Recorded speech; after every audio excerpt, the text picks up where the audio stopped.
हे बघा, मनोज दादांच्या सारख्या प्रामाणिक नेतृत्वानं मला तो GR तपासून घ्यायची जबाबदारी दिली होती। काय याच्यात बघा, काय उणिवा असतील तर सांगा।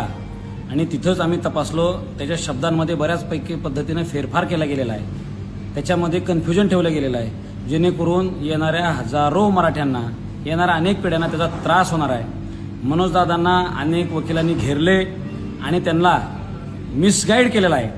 माझं असं स्पष्ट म्हणणं आहे की सरकारनं आपल्याला फसवलेलं आहे। मनोज दादांनी अजूनही संयम बाळगावा।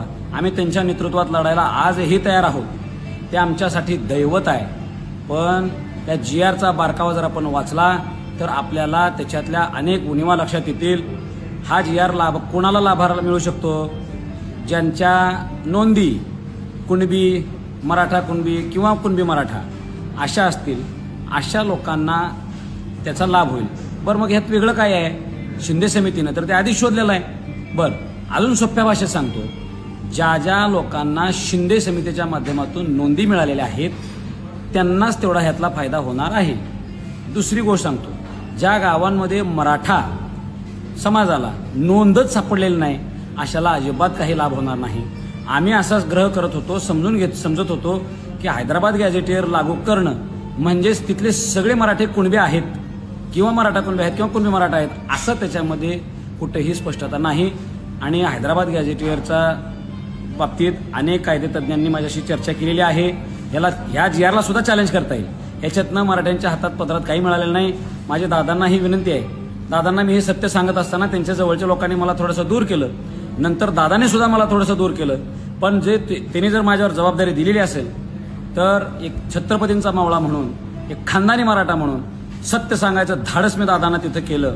भलेही माझी गोष्ट आता त्यांना मान्य झाली नाही, पण त्यांना एक लक्षातही आलेलं आहे की योगेश केदार काहीतरी म्हणतोय म्हणजे त्यात खरं आहे। आणि आता मनोज दादांची प्रकृती आमच्यासाठी फार महत्त्वाची होती, म्हणून समाजाला सुद्धा समजून घ्यावं लागणार आहे। परत एकदा आपल्याला लढायची तयारी ठेवावी लागणार आहे। मनोज दादांसारखा हिरा आपल्याला गमावून चालायचा नाही। त्या नेतृत्वासारखा प्रामाणिक नेता नाही, हे माझं मत आहे। फक्त त्यांना काही लोक मिसगाईड करतात आणि शेकडो आत्महत्या झालेल्या, शेकडो लोकांच्या केलेल्या त्यागातून करोडो रुपये खर्च करून आत्ता जे काय आम्ही मुंबईला दाबलं होतं, सरकार घाबरलं होतं, न्यायालय सुद्धा घाबरलं होतं, अशा स्थितीत आम्हाला सगळ्या ज्याचा मराठा शब्द आहे त्याला दाखला देण्याची संधी होती। ती संधी सरकारनं आमच्याकडनं हिरावून घेतली। आज मला मराठा समाजाला मला माफ करा की माझा आवाज कमी पडला आणि सत्य सांगून ऐकून घेण्याची कोणाची तयारी राहिली नाही। मला मराठ्यांनी माफ करावं आणि आपण या सरकारसोबत सत्य जे आहे ते सरकारला सांगू आणि त्यांच्यासोबत भांडत राहू। जय शिवराय, छत्रपती शिवाजी महाराज की जय।